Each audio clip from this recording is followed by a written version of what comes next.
The Molucan Silence, the night of the mutiny. The trade winds of the Moluccas carried the thick, suffocating scent of nutmeg and drying cloves. In the captain's quarters of the Trinidad, Ferdinand Magellan pored over his charts, his eyes bloodshot from months of Pacific salt and endless blue horizons. He had just left the central Philippine archipelagos, eager to reach the true prize, the essence of the trip, finding a new route to the East Indies. He believed his iron-fisted command had finally tamed his crew. He was wrong. Juan Sebastian Elcano stood on the lower deck, watching the Portuguese captain through the grate, his hand resting quietly on the pommel of his dagger. Elcano remembered the freezing winds of Puerto San Julian, where his first attempt at mutiny against Magellan had failed, leaving him in chains for 3 miserable months. He had learned from his mistakes. He would not strike with loud demands or open defiance this time. He would strike with absolute utility. Stepping into the shadows of the cargo hold, Elcano met Enrique of Malacca.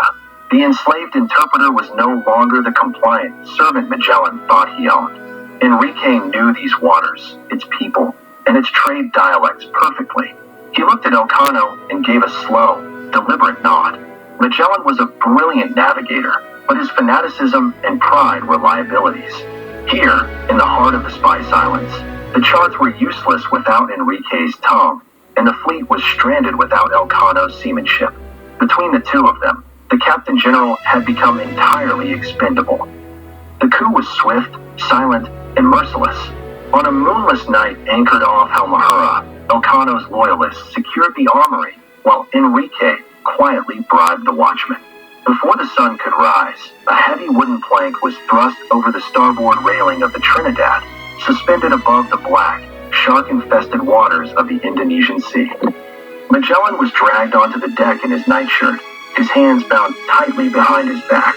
Beside him stood his young nephews, Duarte and Barbosa, alongside a handful of loyal crewmen who refused to break their oaths to the Spanish crown.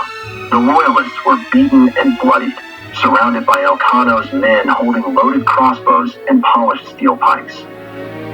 "You are a traitor to the king, Elcano," Magellan bellowed, his voice echoing over the quiet waves.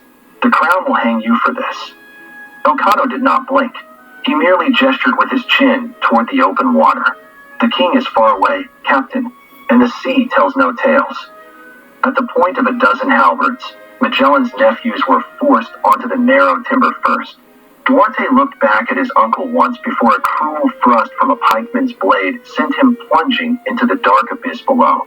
A heavy splash broke the silence, followed by the frantic, muffled cries of the drowning men as the loyal crew were marched into the sea one by one.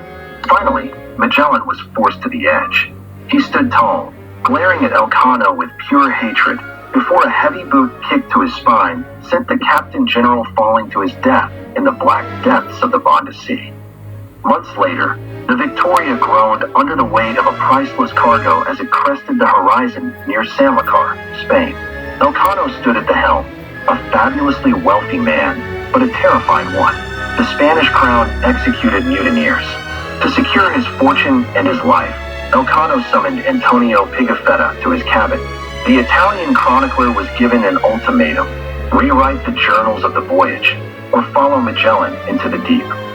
Under Elcano's looming shadow, Pigafetta dipped his quill in ink and began to fabricate history. He erased Mindanao. He erased the peaceful trade agreements.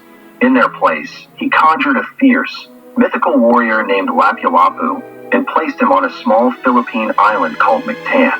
Pigafetta wrote a breathtaking, tragic masterpiece describing Magellan falling in the surf under a hail of poisoned arrows, a heroic death to satisfy the romantic nobility of the Spanish court.